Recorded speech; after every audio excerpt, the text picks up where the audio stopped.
Hey guys, Players in Green here with another tutorial, or Sean, as you know me as that.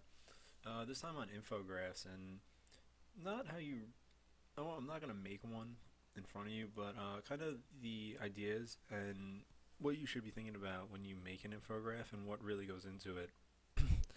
Because I see a lot of people do them, but they don't always understand what they're doing, or they do things that really aren't as effective in what you shouldn't be looking for when you make an infograph. So really what you're doing with an infograph is you're taking a lot of information and you're putting it all on one page, and you're making it very busy. And typically you don't want to make your designs very busy. So in infographs, you have to be careful with your content that it's spaced nicely and is all very eligible and doesn't really confuse the audience. Um, so like some things here. This was one I did recently for the AFC Championship game. And what you really want to do is you want to have everything spaced evenly and nicely, and that's what I try to do here, and make everything very easy to read on the audience's eye. And that's why you use like a bold text, and then you use different fonts so that way you draw their eye through the page, or different like italic, semi-bold, bold, different types of that font at least to draw them through the page and make everything, like I said, easy to read. And you kind of want to almost pyramid stack it where it's like, big, a little bit smaller, smaller, and just so their eyes goes right through the page. And I'll show you many examples of this and some of the other ones. But something else you also want to take into consideration is you want to be able to draw the person's eye to the infograph. So like most infographs are meant for print, and they're not really. I mean, you could do web-based infographs. People do them all the time, but most I've noticed are in magazines like Sports Illustrated or ESPN's magazine, and they look very good printed because they're easier to read than on the web. So when you're making an infograph on the web, it's extremely important to really not go under the font size of like 12, because then it becomes very difficult to read. And the whole point is you want to make sure the audience can understand the content you're putting on your infographic. This is the whole point. You're trying to get the audience interested, and usually with a product you're selling, or here it's about information about the championship game that the audience might want to know. So it's always important to make everything easy to read and easy to view. I think I pounded that home pretty good for everyone. Um, Another thing, you want to draw the person to the infograph because you don't want it to be boring. Like, if you have something that, I don't know if I have any examples here. See, all these stand out. Maybe this one not as much, but you want to have something that the person looks at it and they don't just keep scrolling on their timeline, or if they're in a magazine, they're not flipping through and they just keep flipping. You want to draw them. You want to have something interesting. So like this, instantly drawn into this. I want to know what this is about. Um, Same thing here. You got Paul Millsap. I mean, probably more interested in this if you're a Hawks fan. But things like that will draw you into the page. So those are like some of the things you want to keep in mind, and you want to keep things simple, but also be able to have a lot of information in your design. And shapes are extremely important in how you display your information, and they really can organize things nicely. So it's important to have Adobe Illustrator. It is where you could draw most of your shapes. I'm trying to see, like this one has very nice use of shapes. I mean, look at the graphs, the percentages, the pyramids, which are pretty cool.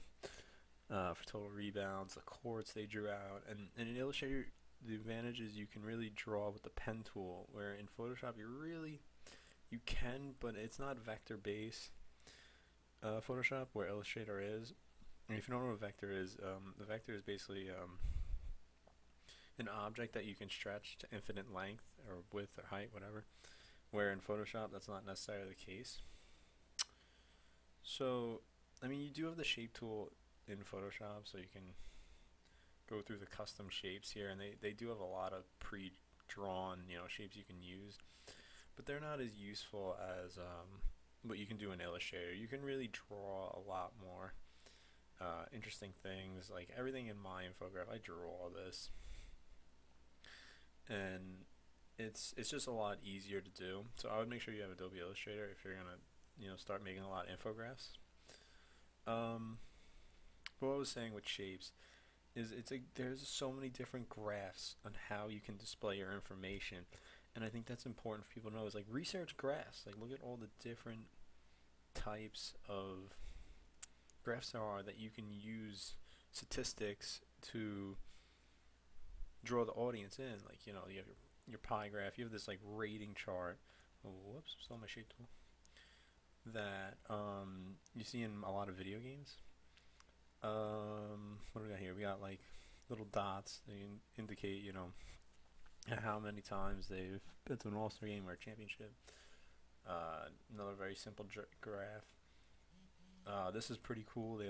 It's a very slightly pie chart, just kind of circles around. I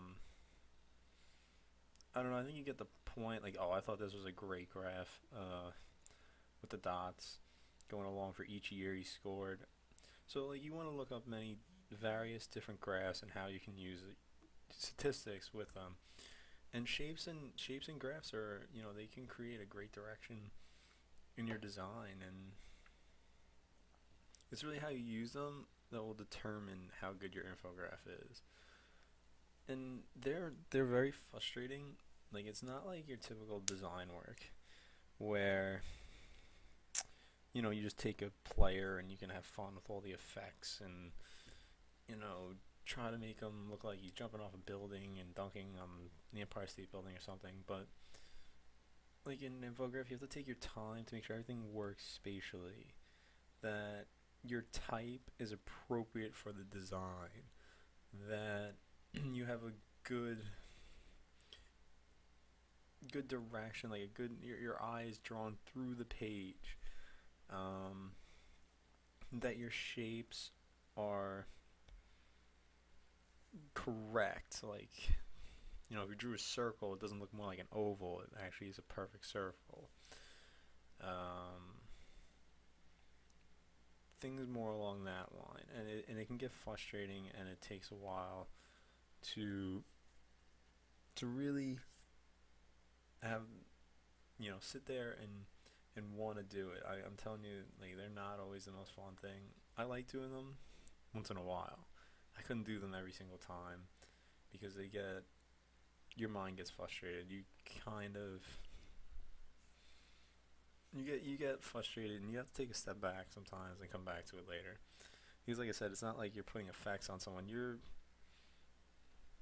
trying to make things work spatially and be even and look very professional. And sometimes that can take a lot out of you.